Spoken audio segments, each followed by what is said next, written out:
ni por nada en el mundo lo nombra. Entonces, que me llama la atención la forma como usted expresa eso cuando estamos en un congreso y se vuelve el congreso cada cual para plantear su idea. Pero veo que usted no está sesgado y no está ningún interés, ni siquiera le damos de dar oportunidad para eso. Y ahí se cayó en oro. Entonces eso me preocupé y lo interesante está justamente en lo que está diciendo Jorge, lo que está haciendo lo siguiente, de que como él plantea una cosa absolutamente novedosa, y como toda cosa novedosa tiene su resistencia, eso tenemos que considerarlo, en psicología lo sabemos hace muchos años, inclusive en la psicología organizacional, el desarrollo personal, lo sabemos y tenemos que aprender a superar esa dificultad. Entonces, dentro de esa perspectiva, yo lo estaba acompañando, de tal manera de hacer un apoyo moral principalmente, y ver entonces algunos pacientes que efectivamente tenían este síndrome, y yo si bien tengo aquí una serie de diapositivas, lo voy a plantear de manera muy sucinto, porque aquí el que está celebrando su campeonato es Jorge, no yo. Entonces, desde esa perspectiva, ¿qué es lo que pude observar? Que me acuerdo patente, por ejemplo, una mujer que en un momento determinado, supuestamente cuando estaba en su periodo cetolúteo, llega y empieza, a tener agresiones y violencia física contra su marido.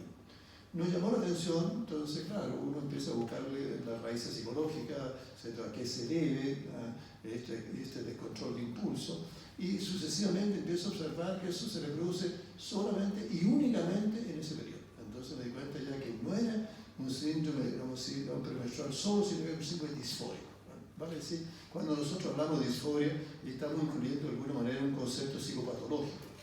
Y ahí me llamó la atención que inclusive hicieron cometer errores al presidente de la República cuando habló, ¿no es cierto?, de lo que era eventualmente el transgénero como un trastorno disfórico. No, eso no está de alguna manera patologizado. Patologizar parece que no quería hacerlo. Bueno, es un paréntesis, ¿no? Entonces, para que todos los que son aquí hombres de ciencia, mujeres de ciencia, sepan cómo tratar esto. Y a raíz de eso, entonces, empezamos a analizar cada una de las historias y empezamos a ver que efectivamente, en la medida en que Jorge lo trataba con su tratamiento, mejoraba sustancialmente la calidad de vida de la pareja y prácticamente desaparecía a estas manifestaciones tan intensas. Que no es lo mismo, y aquí con respecto a lo que es el síndrome típico, ¿cierto? Sí, premenstrual, donde la mujer tiene alteraciones, ya sea de estado de ánimo, ya sea irritabilidad, ya sea impaciencia, ya sea también pérdida de control o llanto, y cosas digamos, bastante naturales que se le da a muchísimas mujeres, el 75%. Y eso entonces me ha tocado hacer otra cosa, excepto a las parejas, tengo muchísimas parejas y familias, empezar a enseñarle a los varones, hoy a las parejas, porque antiguamente hablaba de matrimonio y hoy hablamos de las parejas, cuáles son las características psicológicas de la mujer, y en particular durante este periodo. Tal es así que, para sorpresa mía, me di cuenta que en el Congreso hay también intenciones de hacer una ley que efectivamente beneficia a la mujer que está con este síndrome disfórico, y entonces dije, bueno, esta es la oportunidad también para que Jorge Logra deba conocer, que tiene una prestancia muy importante en cuanto a experiencia científica, no así no hay. Entonces, ahí empecé a ver que había alguna teoría biológica, teoría también hormonal. Inclusive yo reconozco que, yo estoy hablando por los años 70, en un congreso, si un congreso era puros ginecobstetra. Entonces yo dije, miren, mis observaciones clínicas son que efectivamente la mujer en el periodo premenstrual le cambia el estado de ánimo, ya sea en un sentido u otro, parece, o en un momento determinado, si bajaba su estado de ánimo, su desánimo tan grande, o bien se ponía irritable, mal genio, y se ponía bastante difícil su relación matrimonial. Entonces, en esa oportunidad, yo me acuerdo que me atajaron al tiro y me dijeron, no, eso usted está muy equivocado, porque en el fondo el cambio hormonal es tan mínimo que no puede producir ese cambio que usted está señalando, usted está psicologizando. Bien, me dije, me llama la atención lo siguiente que estoy viendo aquí, puros hombres. Entonces, ¿cuántos de ustedes, ¿no es cierto?, han vivido esta experiencia como para poder comentarla? Y ahí ya se terminó la discusión en ese mismo minuto. Entonces, yo, desde el punto de vista solamente observacional, en un momento determinado, pero no tenía mayor experiencia en eso, podía haber otras causas. Entonces, claro, me metí también en la teoría psicoanalítica. Entonces, creo que si la teoría psicoanalítica decía lo siguiente: lo que pasa, ¿no es cierto?, que la mujer, aunque no quiera tener hijo, pero ella en su inconsciente desea tener hijo. Entonces, en un momento determinado, cuando se le produce eventualmente la menstruación, y está diciendo, caramba, aquí, ¿no es cierto?, no hubo ninguna posibilidad, y por lo tanto hablaban inclusive en ese minuto de una situación de pérdida interna, como de esta posibilidad que no se dio en ese momento. Aun cuando no hubieran deseado, ni siquiera hubieran intentado tener hijos en ese instante, y entonces plantearon así como una pérdida sangrienta, así de sangre, en el fondo un luto sangriento. Bueno, y así sube y sigue, y ve después que muchos, digamos así, sobre todo los ginecólogos que conocí en ese minuto, de ginecobstetra, trataban esto prácticamente con todo lo que sean los IRS, digamos, todo lo que significa, no porque sabe todos los datos, que en el fondo tiene que ver con antidepresivos, para hablar en términos muy, muy simples. Y entonces ellos daban antidepresivos, sobre todo se usaba mucho la fluoxetina como derivado del Prozac, que era más barato, pero al mismo tiempo, ¿qué pasaba? Que mientras les daban este medicamento, que entre paréntesis, como antidepresivo se demora 3 semanas por lo menos, pero sin embargo le tenía un cierto efecto como que le disminuía la intensidad de lo que le estaba pasando. Y también entonces había una teoría, digamos, cerebral, de tal manera que decía que efectivamente hay algunas alteraciones cerebrales cuando se produce este periodo, digamos, disfórico premenstrual, que eso nos permitiría entender el cuadro. Y tampoco han sido totalmente demostrar estas cosas, y la teoría, digamos, realmente esto de así, en el fondo significa como un trastorno ovárico, tampoco se ha podido demostrar que sea así, sino que era paliativo con respecto a los medicamentos que se estaban dando en ese minuto. Inclusive estaban dando ansiolíticos, en fin, cualquier cantidad de cosas, pero en forma que cuando yo planteé que cuidar otra alternativa me decían que no. Pero como uno es hombre de ciencia, yo soy un cierto psicólogo más docente e investigador, empiezo a empezar a buscar. Y ahí nos volvemos a encontrar con Jorge Lola, y él demostró que efectivamente las cosas sí resultaban con su método. Entonces me pareció muy interesante, y meterlo entonces un poco más a fondo. Y ahí uno piensa como hombre de ciencia que muchas veces la causa-efecto no es tan evidente, y uno tiene que buscarla a veces en cosas más sutiles y más profundas, y a lo mejor en otra área. Y ahí es donde Jorge se metió y la encontró. Por ejemplo, yo le voy a mostrar un ejemplo muy simple aquí, que es lo siguiente. En este caso, para que vean ustedes, se lo están planteando de no dar a conocer.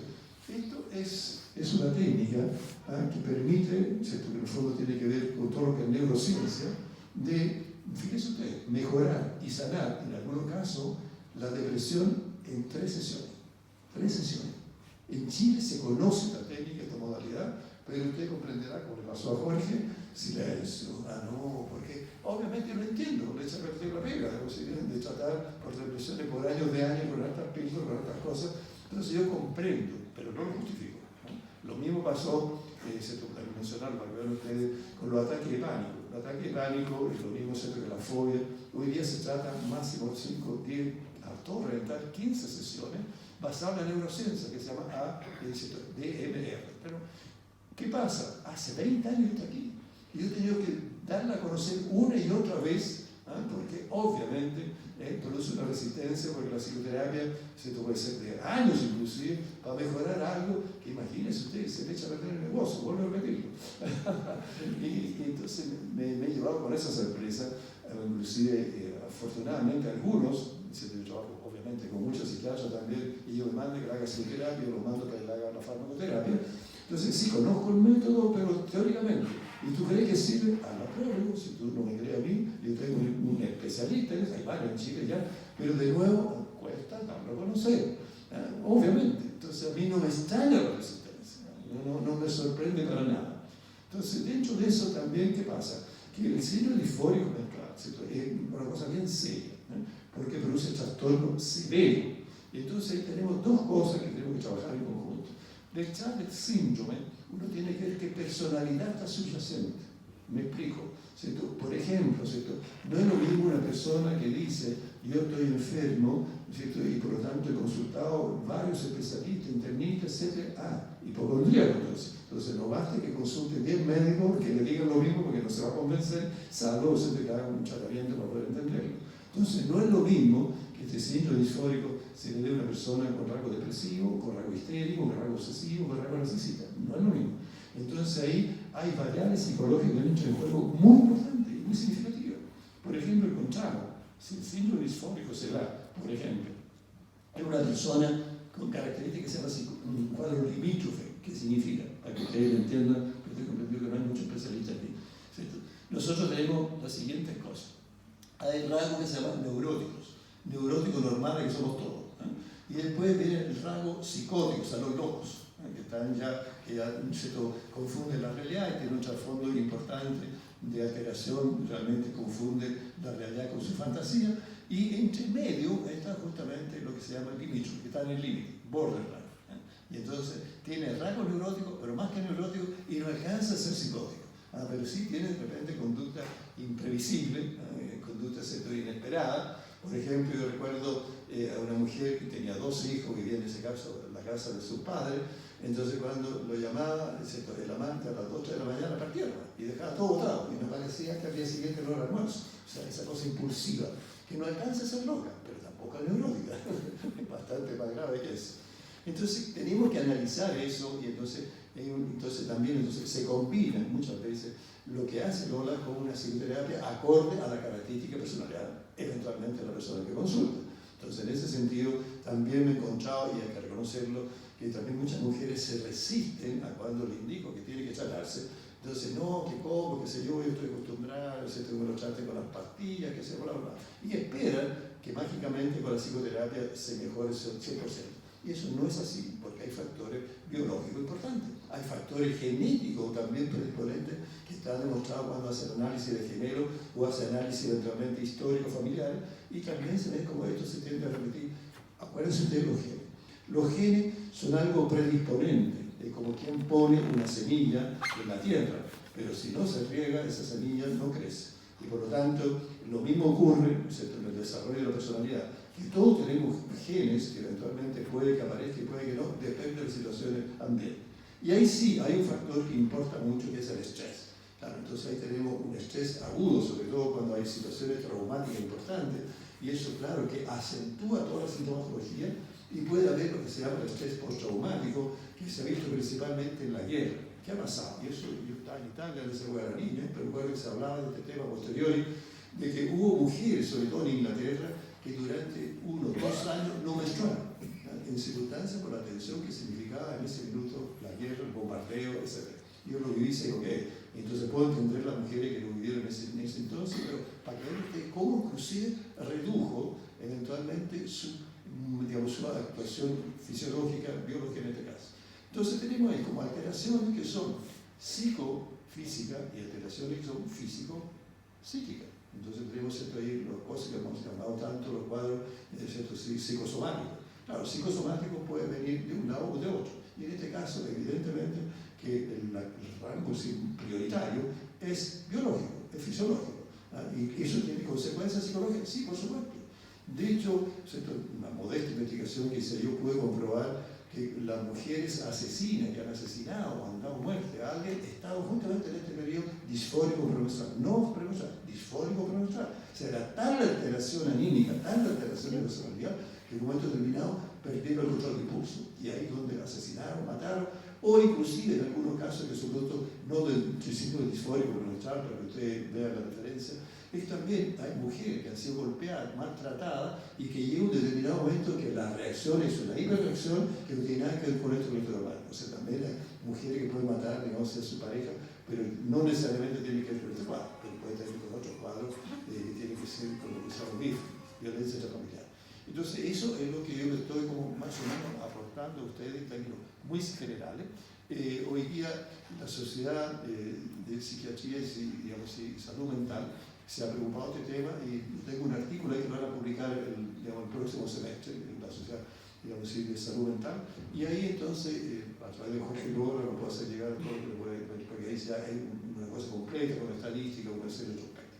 Como dije al comienzo, esta es la fiesta de Jorge Lora, así que dejo con ustedes realmente a Jorge. Y muchas gracias por escuchar.